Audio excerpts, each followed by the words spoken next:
Assalamualaikum warahmatullahi wabarakatuh. Perkenalkan, nama saya Azizah Olivia Putri. Nomor absen 31 NIM 20383022063. Kelas A, Prodi Perbankan Syariah, Fakultas Ekonomi dan Bisnis Islam, Institut Agama Islam Negeri Madura. Di sini saya akan membahas salah satu penyakit hati, yakni dengki atau hasad. Sebelumnya saya akan menjelaskan apa itu penyakit hati. Penyakit hati adalah perasaan tidak enak yang muncul di dalam diri manusia sehingga menyebabkan hatinya menjadi terasa tidak tenang, gelisah dan was-was. Perasaan tidak enak itu mirip seperti virus yang sedang menyerang komputer. Ia muncul karena adanya sesuatu yang tidak beres di dalam hati dan pikiran manusia.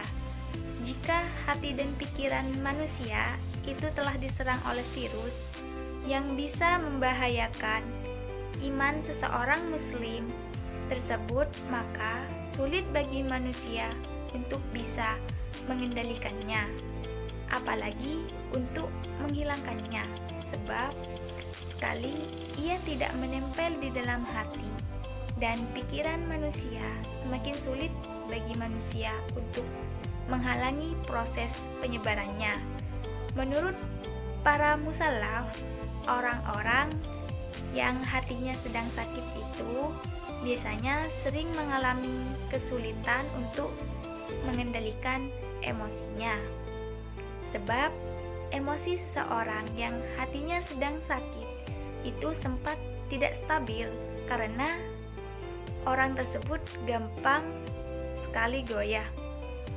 Berikut macam-macam penyakit hati seperti sombong, bakhil, riya, terus menyebar fitnah, dengki atau hasad dan ghibah. Tapi yang akan saya bahas adalah penyakit hati dengki atau hasad. Di antara sifat buruk manusia yang banyak merusak kehidupan adalah penyakit dengki. Dalam bahasa Arab, dengki disebut juga hasad, yaitu perasaan yang timbul dalam diri seseorang setelah memandang sesuatu yang tidak dimiliki oleh dirinya, tetapi dimiliki oleh orang lain. Kemudian dia memberitahukan berita bahwa yang dimiliki orang tersebut tidak diperoleh dengan sewajarnya. Adapun menurut Imam Al-Ghazali, dengki adalah membenci kenikmatan yang diberikan oleh Allah Subhanahu wa Ta'ala kepada orang lain dan ingin agar orang tersebut kehilangan kenikmatan itu. Di antara beberapa dalil yang mencela perbuatan dengki adalah sebagai berikut.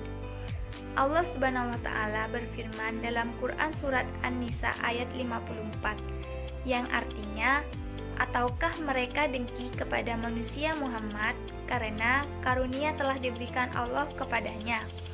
Sungguh kami telah memberikan kitab dan hikmah kepada keluarga Ibrahim, dan kami telah memberikan kepada mereka kerajaan atau kekuasaan yang besar.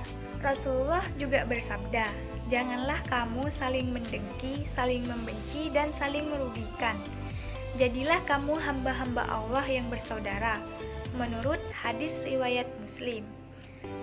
Al-Ghazali membagi dengki menjadi 4 tingkat. Pertama, menginginkan lenyapnya kenikmatan dari orang lain, meskipun kenikmatan itu tidak berpindah kepada dirinya. Kedua, menginginkan lenyapnya kenikmatan dari orang lain karena dia sendiri juga menginginkannya.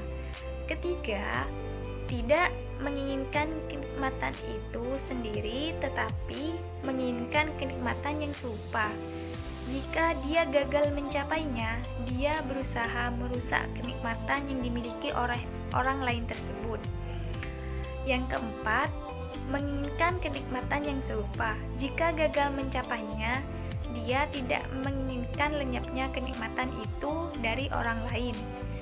Sikap keempat ini diperbolehkan dalam urusan agama. Meskipun demikian, kedengkian telah dibuktikan dalam hal-hal yang benar dalam sabda Rasulullah berikut.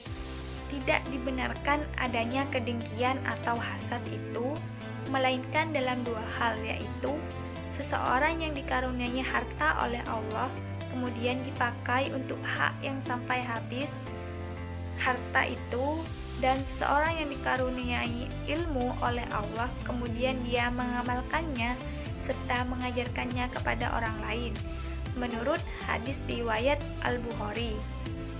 Dalam kehidupan ini sudah merupakan kehendak dan perencanaan oleh Allah Subhanahu wa Ta'ala. Ada sekelompok manusia yang mendapat karunia lebih tinggi dari yang lain. Di balik itu semua, ada hikmah yang memang telah ditentukan oleh Allah Subhanahu wa Ta'ala. Oleh karena itu, sikap dan perilaku iri, dengki, dan hasud hanyalah akan merusak potensi dan kekuatan seseorang. Di sisi Allah Subhanahu wa Ta'ala, dia mendapat kebencian, sedangkan di sisi malaikat dia mendapat laknat.